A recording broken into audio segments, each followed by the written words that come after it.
Na hatimaye niko mara nyingine tena nikiwa nimekinasa kisa kipya kutoka kwa Zuberi Maruma, lakini pia ulimbo wa simulizi ukiwa umenasa kisa kipya kinachokwenda kwa jina la Freemasons walipotaka nijiunge nao. Na mwandishi wa kisa hiki ni Zuberi Maruma, ambaye unaweza kumpata kwa namba za simu 0673 56 45 na mwisho ni 53. Mimi ni Kanipan Ahmad, nikiwa naendelea kutaraddadi na kutamba katika ulimbo wa simulizi, lakini si kwa nguvu zangu mimi, ila ni kwa nguvu zake Mwenyezi Mungu Baba, muumba wa kila kitu katika ulimwengu, ambaye amenijalia uweza na kuendelea kutaraddadi katika ulimbo wa simulizi, nikiwa naingiza voko na sauti ya mamlaka niliyojaliwa naye katika kisa hiki kipya kinachokwenda kwa jina la Freemasons walipotaka nijiunge nao. Na nisikupotezee muda, na sasa tunaanza kisa chetu ambacho ni cha ukweli kabisa. Ndugu msikilizaji, gusa na ugusie hapo na uzingatie kwamba kisa hiki ni cha ukweli, sio cha uongo wala sio cha kutunga au kukufurahisha, hapana. Kisa hiki ni cha ukweli kabisa ambacho kimetafutwa na Zuberi Maruma, na sasa tunaanza kisa chetu kama ifuatavyo. Kwa jina naitwa Benson Ezekiel Swai, mkazi wa Temeke Mikroshini jijini Dar es Salaam, ila nikitokea Rombo mkoani Kilimanjaro. Nimezaliwa miaka 35 iliyopita katika hospitali kuu iliyopo mkoani Kilimanjaro, nikiwa mtoto wa pekee wa baba na mama yangu. Maisha ya familia yetu yalikuwa tu ya kawaida. Baba kitaaluma alikuwa ni fundi ujenzi, huku mama akiwa mama wa nyumbani akipiga vibarua vya hapa na pale, kule na huku. Baada ya kumaliza kidato cha 4 mnamo mwaka 2006, nilichukuliwa na jirani yangu mmoja kuja Dar es Salaam kama mfanyakazi wake wa kumuuzia duka lake kubwa lililopo Kariakoo, nikilala hapa upande wa nyuma wa mashelfu ya duka hilo. Baada ya miezi mitatu toka nianze kazi, baba alipata ajali ya pikipiki iliyopelekea kukatwa mguu mmoja na mkono, hivyo mimi kubaki kuwa tegemeo kubwa nyumbani, kuangalia wazazi sambamba na kuwasomesha wadogo zangu. Kwa kweli hali ya familia yangu ilikuwa ikinifikirisha sana, ukichangia na mshahara niliokuwa nikilipwa ulikuwa ni mdogo sana, kiasi cha shilingi 80,000. Nilikuwa ninalipwa shilingi 80,000 tu kwa mwezi mzima. Bado mahitaji yangu kama hamu ya kila kijana rika langu, kuhitaji kwanza kuvaa vizuri, pili kumiliki simu nzuri, na pia pesa ya matumizi. Hivyo nikajikuta nikijiongeza kwa kuanza kuiba dukani kila siku shilingi 2,000 na hifadhi katika begi langu. Wiki 2 na siku moja ikifika 30 naenda kuweka kwenye simu. Mshahara nikilipwa na ugawa katikati, nusu na utuma nyumbani, nusu na hifadhi. Basi nilipofikisha 1,400,000 nilitafuta frame kwa siri. Nilipopata nikaacha kazi rasmi na kufungua biashara yangu ya duka Buguruni. Nilipata eneo zuri na biashara ilikuwa nzuri. Nilikuwa nikilala humo ndani ya duka. Bado sikuwa na kitanda. Nilipanga maboksi chini na kuyalalia. Siku moja nakumbuka kuna gari moja lilifika. Mwenye gari akashuka na kuniomba maji makubwa. Kwa bahati mbaya bado sikuwa na jokofu, ila duka langu lilikuwa limejaa full. Tulipiga story sana. Akaahidi kunikopesha 400,000 ninunue jokofu. Nilimshukuru sana. Akanambia nimtajie namba zangu za simu. Kweli akanitumia hela hiyo, akiahidi baada ya siku 3 angerejea kuangalia maendeleo yangu. Basi kwa kuwa niliaminiwa, nami sikutaka kupoteza uaminifu, nilienda kulinunua jokofu dogo 400,000 na kuendelea kulikuza duka langu, sasa nikiwa na vinywaji vya baridi. Baada ya siku 3 kweli aliwasili na gari lake. Alifurahi sana kukuta jokofu na vinywaji vya baridi. Aliniambia alikuwa akipenda vijana wapambanaji kama mimi, na ndio maana aliamua kuniinua, na aliniambia wazi nisimlipe hata senti 5. Safari hii alinipa milioni 1 taslimu. Unajua nilikuwa na shelfu upande mmoja tu, hivyo nikaongeza mashelfu na kujaza vitu. Duka langu likawa kubwa sana. Yule jamaa nilimtambua kwa jina la Boss Michael aliniambia yeye alikuwa akiuza vitu vya madini Kariakoo, na pia alikuwa akimiliki mgodi wake. Alikuwa akivaa macheni ya dhahabu na pete. Mara ya kwanza alipokuja alivaa suti nyeusi, ila safari hii alikuwa akivaa t-shirti na suruali za jeans. Japo kwangu alikuwa mkubwa, ila kiumri bado alikuwa mdogo, akichezea 40 kasoro hapo. Basi ukaribu wetu ulizidi, na aliniambia wazi nikiwa na shida nisisite kumwambia. Akatokea kuwa rafiki yangu mkubwa sana na mshauri wangu wa kibiashara. Baada ya miezi 6 toka nianze kujitegemea, tayari nilishapanga, japo ni katikati ya nyumba ile ile, na nilikuwa na kila kitu ndani. Nilikuwa na chumba, pesa, kukazalisha tamaa kwa watoto wa kike. Kusema ukweli kaka Zuberi, kilivi changu mimi kilikuwa ni wanawake. Sikuwa mpenzi wa mpira, pombe, bangi wala sigara, ila wanawake, kuhonga. Ila tatizo, kazi yangu ya duka ili nibana, na hivi sikuwa na msaidizi wa kumwacha. Niliheshimu sana kazi yangu, japo wapenzi nilikuwa nao. Nilipopanga chumba nikawa nimefungulia umalaya. Si sehemu ya kufanyia ninayo. Leo akiingia huyu, kesho namuingiza huyo. Biashara ikaanza kuporomoka. Sijui ni mikosi au ni nini. Vitu ninavyouza na hesabu jioni ni tofauti. Yaani lazima kuwe na hasara hapo. Hata nilipoweka umakini, hali ile iliendelea. Ndipo nilipomshirikisha yule rafiki yangu. Cha kushangaza alitabasamu, kisha akasema, ndio nakomaa kibiashara sasa. Akanambia, katika biashara lazima nipitie hasara na faida. Katika biashara kama ile, hasa katika eneo la maduka kama lile, si wote wanaopenda maendeleo yangu. Kuna wachawi na chuma ulete zao. Kuna wafanyabiashara wenzangu, hivyo lazima niwe na kinga. Kuna mahala atanipeleka nikaoshwe, niongezewe na nyota, hakika nitashangaa. Kiukweli sikuweza kubisha, nikakubaliana naye nikijua ni kuwa mganga wa kawaida tu napelekwa. Kumbe sikujua. Hakika sikujua. Na laiti ningelijua. Je, ni wapi huko? Basi siku iliyofuatia mida ya saa 4 hivi akanipitia na kunichukua kwenye gari lake. Katika mawazo yangu nilikuwa nikijua tunaelekea kwa mganga wa kienyeji. Basi tulielekea mpaka maeneo ya Masaki, na mwisho wa safari yetu ilikuwa katika jumba moja la kifahari.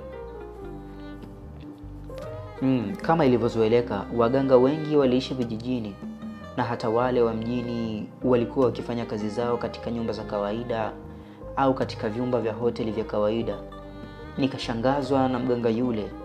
Nilidhani pengine ile ni hoteli, ila baada ya kuingia ndani geti nikang'amua ni nyumba ya mtu tu. Yaani ilikuwa ni nyumba ya mtu binafsi. Inaonyesha huyu mganga ni tajiri kaka. Nikauliza kwa nia ya kupeleleza kijanja, maana si kwa surprise ile. Michael akanitazama kwa mshangao. Aliyekwambia tunakuja kwa mganga ni nani? Akaniuliza huku akitabasamu. Binafsi sikuona umuhimu wa mimi kutabasamu zaidi ya kuonyesha hali ya kushangaa. Shuba miti. Kanitoa dukani, lengo anipeleke kwa mganga, matokeo yake ananileta huku. Sijui wapi huku. Nikajiuliza huku nikikunja sura. Niliona wazi sasa naenda kupoteza muda na matajiri, wakati muda huo ningeuza bidhaa zangu dukani. Kabla ya kushuka, akachukua simu yake na kumpigia mtu. Punde simu ikapokelewa. Tumefika. Shuka, akatamka kwa sauti ya amri, naye akafungua mlango wa upande wake na kushuka, nami nikafungua wa upande wangu nikashuka na kumfuata kwa nyuma. Tukaelekea kwenye lango la nyumba ile. Kufika, lango likafunguka lenyewe, tukaingia ndani. Kaka Zuberi, niseme wazi, toka nizaliwe sikuwahi hata kufikiri kama siku moja ningewahi kuingia katika jumba kama lile. Kwanza sio kuingia, sikuwahi kufikiri kama jumba lile lipo duniani. Hata kwenye sinema sikuwahi kuona jumba kama lile kaka. Kulikuwa na ngazi za kwenda juu. Tuliachana nazo na tukanyoosha na korido mpaka katika sebule kubwa iliyokuwa imegawanywa mara mbili. Upande mmoja kulikuwa na makochi ya thamani sambamba na meza ndogo iliyokuwa na kijibakuli kidogo cha dhahabu ambacho kwa wakati ule sikujua kazi yake. Upande wa pili kulikuwa na meza kubwa iliyozungukwa na viti ambapo niling'amua ilikuwa ni sehemu ya kulia chakula. Shikamoo Uncle Michael. Tukapokelewa na sauti ya mtoto mdogo wa kike aliyekuwa na miaka kama 6 hivi au 7. Alokaa katika moja ya makochi akitazama katuni katika runinga iliyokuwepo sebuleni pale. Marhaba mtoto mzuri, ujambo wewe? Rafiki yangu akaitika huku akielekea kuketi, nami nikaketi pembeni ya rafiki yangu.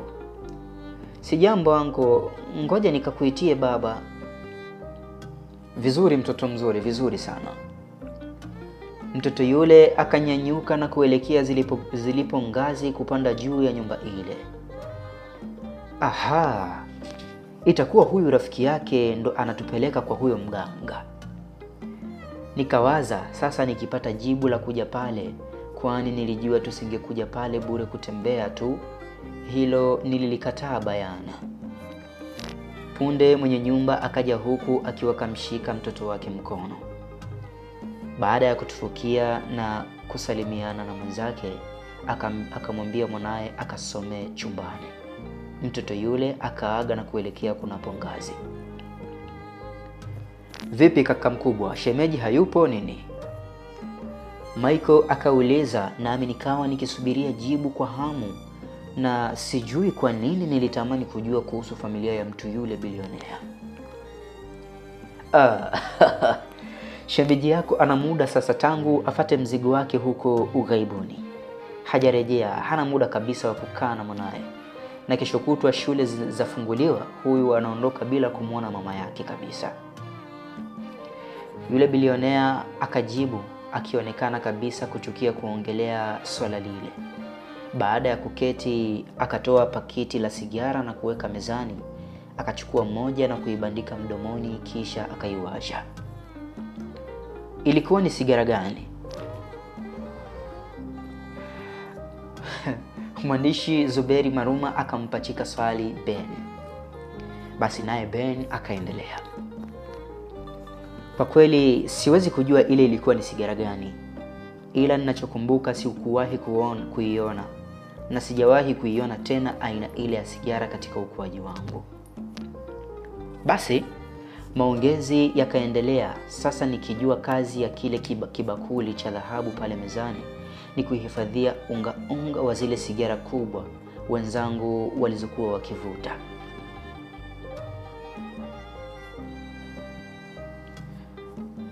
Sasa mkuu, kijana ndo yule niliyokuhadithia anayetaka utajiri. Rafiki yangu akanitambulisha akiniacha katika mshangao na maswali kibao. Kwanza nilijua yule si mganga. Sasa kuitwa mkuu na kuelezewa shida zangu kukanifikirisha sana. Mtu yule akanitazama kwa sekunde kadhaa bila kusema kitu, kisha akauliza, umeshamueleza masharti yetu? Msikilizaji wa Ulembo wa Simulizi, je, unadhani ni masharti gani na nini kinaendelea? Naam, Kumbuka mkasa huu ni wa kweli kabisa ambao umewahi kumtokea kijana Benson, akimsimulia mwandishi wetu nguli kabisa katika uandishi, lakini pia ni gwiji katika kupekenyua na kufunua vitu ambavyo vimejificha vilivyowahi kuwatokea watu katika maisha yao halisi. Na kama nawe una mkasa wako na ungetamani kushare na sisi, unaweza kututafuta kwa namba za simu 0673 56 45 na mwisho ni 53. Naam, songa nayo.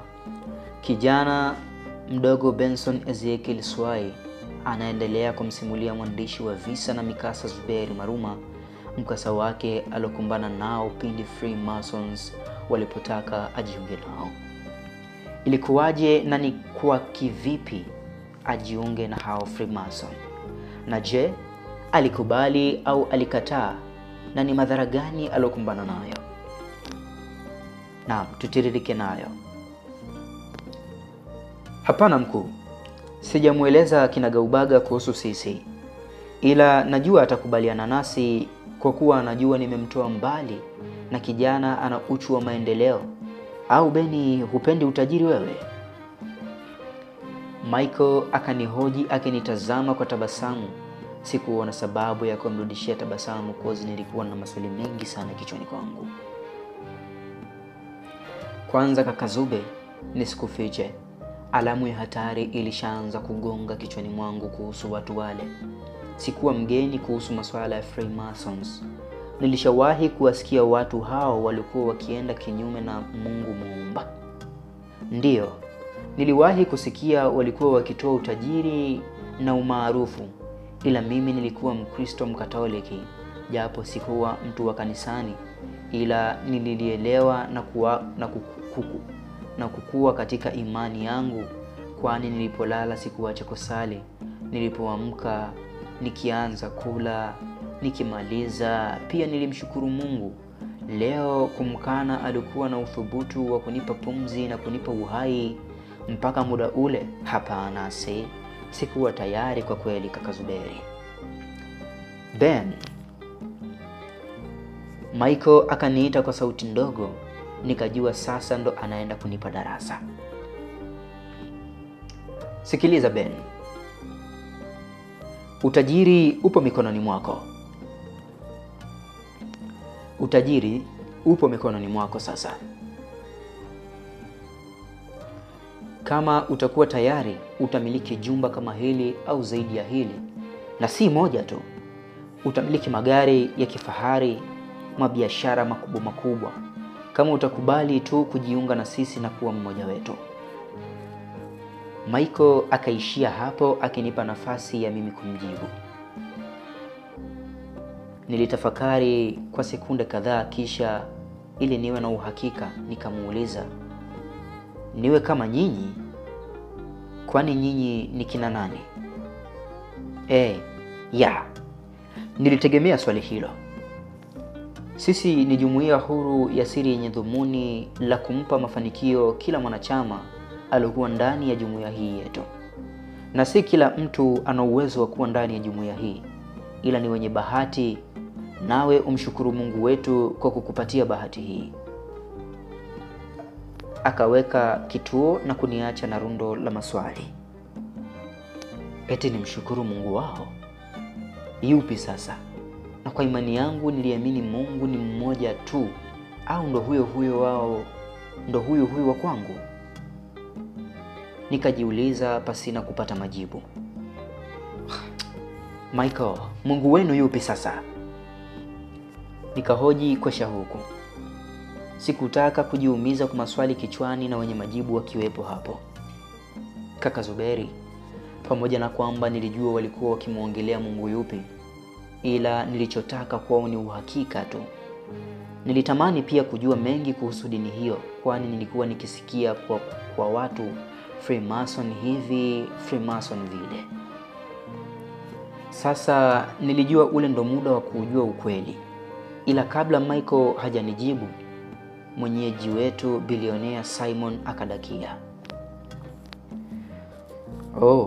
Usijali kijana. Mengi kuhusu sisi utayajua taratibu. Kikubwa ni kukaribishe katika chama chetu cha wajenzi huru, na kesho kutwa Jumatano tutakutambulisha rasmi katika nyumba yetu ya ibada iliyopo. Samahani, kwa sasa sitahitaji. Alitutajia hiyo nyumba ya ibada na kumwambia Michael anilete katika hiyo nyumba. Pia aliniuliza kama nina akaunti, nikamjibu ndio. Akamwambia Michael anitumie kiasi cha hela, si kingi sana wala sio kidogo sana, japo kwangu kwa wakati ule kilikuwa ni kiasi kingi mno. Basi tukaruhusiwa kuondoka. Moyoni mwangu sikuwa na furaha, wala moyo hukuniruhusu kujiunga na chama kile cha kishetani eti kisa niwe tajiri. Na wakati tunarudi nikamwambia wazi Michael kuwa kujiunga na Freemason sikuwa tayari kuwa katika utajiri wa mashaka. Ben, utajiri wa mashaka kivipi? Huku hatutoi kafara ya damu ya mtu wala hatuna masharti ya kiganga. Wengi wanaililia nafasi hii, usiwe mshamba dogo. Rafiki yangu akajaribu kunisihi ila sikuwa tayari. Akanambia aje nilazimisha, maamuzi ni juu yangu. Ananipa siku moja nikafikirie, na Jumatano atanipitia wakati wa ibada. Kama nimeafikiana naye tuondoke, kama la basi ningejua mwenyewe. Nikamuitikia tu kumridhisha, ila moyoni nikijua fika nisingeweza kubadilisha mawazo. Basi akanipeleka hadi dukani kwangu tukaagana. Nilitumia wasaa mwingi kuwaza, ila akili ilikataa. Hata kutumia hela zao sikuhitaji. Jumatano alipokuja nikamwambia wazi nimekaa nimetafakari, ila moyo umekataa kabisa kujiunga nao. Basi Michael alikasirika, akamjulisha mkuu wake. Basi achana naye, kashaipoteza bahati. Akajibiwa na mkuu wake. Akageuka na kuniambia, Ben,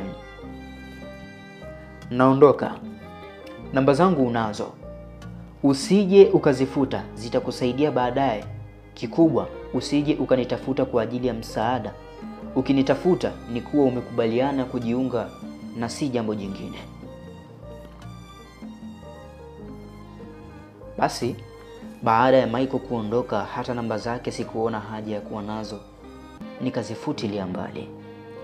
Ila sikujua kinachoenda kutokea kwenye maisha yangu. Mungu wangu, kwa nini umekubali mja wako kuwa katika hali hii? Mbona mwenyewe ulisema ombeni nanyi mtapewa? Kukuomba koti, Mungu wangu, umeshindwa kunipa hitaji la moyo wangu. Beni alijikuta akishindwa kusimulia na kuaga na kuanza kuangua kilio. Bado kijana Benson anaendelea na mkasa wa maisha yake aliyoupata na katika sehemu iliyopita. Je, nini kitaendelea? Basi Benson alifuta namba za Michael. Kitendo tu cha kumaliza kuzifuta zile namba, nataka kuichomeka simu chaja kwa sababu ilishaisha ghafla. Simu yangu ikaita. Kuangalia ilikuwa ni namba ngeni, nikapokea. Nilihitajika nyumbani haraka nikiambiwa kuna tatizo kubwa limetokea. Sikuweza kuambiwa ni tatizo gani. Kama mjuavyo, taarifa nyingi za msiba huwa hazisemwagi moja kwa moja, zaidi ya kuhitajika nyumbani mara moja kwa wenye mioyo mepesi. Kwa haraka nikampigia simu baba, ila namba haikupatikana. Nikampigia mama vivyo hivyo, naye hakupatikana. Nikasema isiwe issue ya muda ule wa jioni. Nikafunga duka tayari kwenda kuhangaikia usafiri. Kwa kuwa pesa kwangu kwa wakati ule haikuwa tatizo. Asubuhi nilikuwa ndani ya ndege kwa mara ya kwanza, moyoni nikiwa na hofu sana, kwani sikujua naenda kukutana na nini nyumbani. Ni miezi 8 sasa toka nitoke kijijini Rombo, ila nilibadilika sana kutokana na maisha mazuri niliyokutana nayo. Nakumbuka mida ya saa 7 ndipo nilipowasili nyumbani. Kweli nikakutana na taarifa mbaya ya msiba wa baba yangu alogongwa na pikipiki kwa mshtuko. Baada ya kupata taarifa hiyo, mama alidondoka na kupoteza fahamu. Alikuwa bado yupo hospitalini. Wakati nikiwa katika machungu yale hospitalini, Huruma, namba ngeni ilipiga kupokea ni Michael. Namba zake si nilishazifuta. Akanipa pole kwa yaliyonikuta. Akaniuliza, sasa vipi nimekubaliana na ombi lao ili waje kunipa sapoti katika msiba, na aliniahidi kama ningekubali kujiunga nao wangehakikisha mama yangu anapona na kurudi katika hali yake ya kawaida. Nikacheka sana. Nilicheka lakini cheko la uchungu, yani na matatizo. Naye ananiletea habari za kijinga. Nilimmalizia hasira zote nilizokuwa nazo kwa kumtukana na kumuomba afute namba zangu na aache kunifuatilia mara moja. Sikuhitaji msaada wao. Michael akacheka sana. Akanambia, tena lile pigo lililotokana na wao sasa hili mama yangu apone, ni lazima nikubali kuungana nao.